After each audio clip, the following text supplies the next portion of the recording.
ભવસંભવ ભીતિભેદનમ સુખસંપત્કરુણાનિકેતનમ વ્રતદાન તપઃ ક્રિયાફલમ સહજાનંદ ગુરુમ ભજે સદા. ઈષ્ટદેવ ભગવાન શ્રી સ્વામિનારાયણ, વક્તા મહોદય સાધુગુણે સંપન્ન વિવેક સ્વરૂપદાસજી સ્વામી, આદિક તમામ બ્રહ્મનિષ્ઠ સંતો ને વાલા દરેક બગસરા નિવાસી આજુબાજુથી પધારેલા દરેક ભાવિક ભક્તોને ભાવથી જય સ્વામિનારાયણ. આજે બગસરા ધામને આંગણે જે સ્વામી ભગવાને પોતાના જીવો હરિભક્તોના આત્યંતિક કલ્યાણ માટે, આ લોકના સુખને માટે જે પોતાના સ્વહસ્તે શિક્ષાપત્રી લખી, એનો દ્વિશતાબ્દી મહોત્સવ સ્વામી જ્યારે ઉજવા જઈ રહ્યા છે. કારણ કે શિક્ષાપત્રી છે એ વચનામૃત છે, એ ભગવાનની પરાવાણી છે. શિક્ષાપત્રી આપણું મેન શાસ્ત્ર છે, જે આપણી આચાર સંહિતા છે. ભગવાને એમાં બધું જ કીડી જેવા જીવને દુઃખોની ત્યાંથી આત્યંતિક કલ્યાણ સુધીની દરેક વાત મહારાજે એમાં કરી છે. ક્યાં થૂકવું, કઈ રીતે રહેવું, લેખિતમાં વ્યવહાર કરવો, સાધુના ધર્મ, ગૃહસ્થના ધર્મ, આચાર્યના ધર્મ, સદ્વા વિધવાના ધર્મ, બધાના ધર્મ મહારાજે 212 શ્લોકમાં ટૂંકમાં એક સાગર, એક ગાગરમાં સમાવેશ કરી એવી શિક્ષાપત્રી.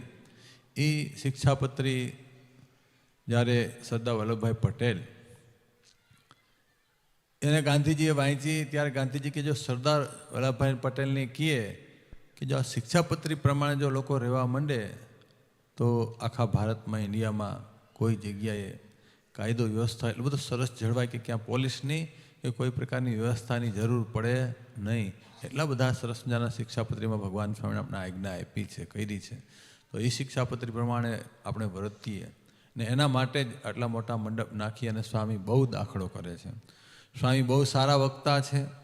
ભાગવતની કથા હોય, રામાયણની કથા હોય, શિક્ષાપત્રીની હોય, વિધિ નીતિ હોય, એક્સાઇઝ કોઈ પણ કથા હોય તો સ્વામીનું કથાનું અંગ બહુ જોરદાર છે. વર્ષો થયા વગર થાય કે શરીરની પરવા કર્યા વિના સતત દોડતા રહ્યા છે અને હરિભક્તોને પોતાની કથા વાર્તાનો લાભ આપી રહ્યા છે. એને કારણે સ્વામી બહુ સત્સંગ કરાવે છે. ના એ બગસરાવાળા હરિભક્તો પણ ખૂબ ભાગ્યશાળી છે. કાંઈ મૂળ મંદિરમાં રહી, જે પ્રસાદીનું મંદિર છે ત્યાં રહી અને સ્વામી અહીંના હરિભક્તોને ખૂબ સત્સંગ કરાવે છે. અમારે નિર્દોષ સ્વામી ત્યાં વરાછા સુરત રહીને પણ ખૂબ સારું સત્સંગ કરાવે છે. તો આવું તમને સંત મંડળ મળ્યું છે સાધુતા ગુણે યુક્ત, તો એને સેવજો, એ કી એમ કરજો.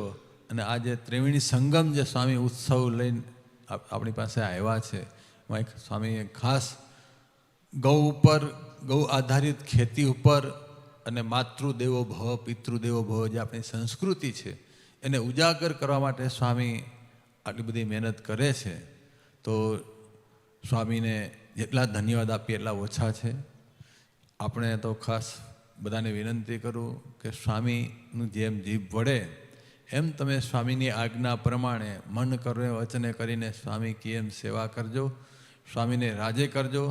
કારણ કે સંતોને રાજી કરવાથી જ દરેક પ્રકારનું સુખ મળે છે. નિષ્કુળાનંદ સ્વામી કીધું, સંત કૃપાએ સુખ ઉપજે, સંત કૃપાથી સરે કામ, સંત કૃપાએ પામીએ પૂરણ પુરુષોત્તમ ધામ, સંત સેવા તેણે સર્વ સેવા, સેવા શ્રી હરિ ભગવન, ઋષિ મુનિ સેવા દેવતા, જેણે સંત કર્યા રાજી મન, જેણે સાધુને રાજી કર્યા, જેને સાધુને પ્રસન્ન કર્યા, જેને સાધુની સેવા કરી, એની ઉપર ભગવાન રાજીને રાજી છે. તો આવા પંચવર્તમાન યુક્ત સાધુ તમને મળ્યા છે. વિવેક સાગર સ્વામી, વિવેક સ્વરૂપ સ્વામી જેવું સંત મંડળ.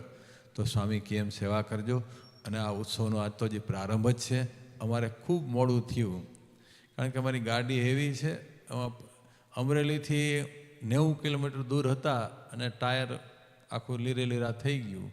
પછી અમારે ટાયર બીજું એક્સ્ટ્રા આવે પણ એ નાનું આવે, એમાં 40 થી 50 વધારે સ્પીડમાં ચલાય નહીં. 90 કિલોમીટર આવ્યા પછી આજ રજા હતી બરાબર રવિવાર, ટાયર મળે નહીં. પછી એક ફોન કરીને તાત્કાલિક દુકાન ખોલાવી અને ટાયર બદલાવીને પછી રસ્તા બી બહુ ખરાબ. અમે સ્વામીને મેં કીધું હતું બપોરે 12 વાગે સ્વામીનો ફોન આવ્યો તો મેં કીધું હું 4:30 એક્ઝેક્ટ હું પહોંચી જઈશ. પણ હવે મહારાજની ઈચ્છા પ્રમાણે થાય બધું. અમારા ગુરુજીએ મને સવારે કીધું હતું ને કાલે વાત કરી હતી ભાઈ મારાથી પહોંચાય એમ નથી, ઉદ્ઘાટનમાં વિવેક સ્વામીનો આગ્રહ બહુ છે, તો મારા વતી તું જાય તો સારું. મેં કીધું સારું.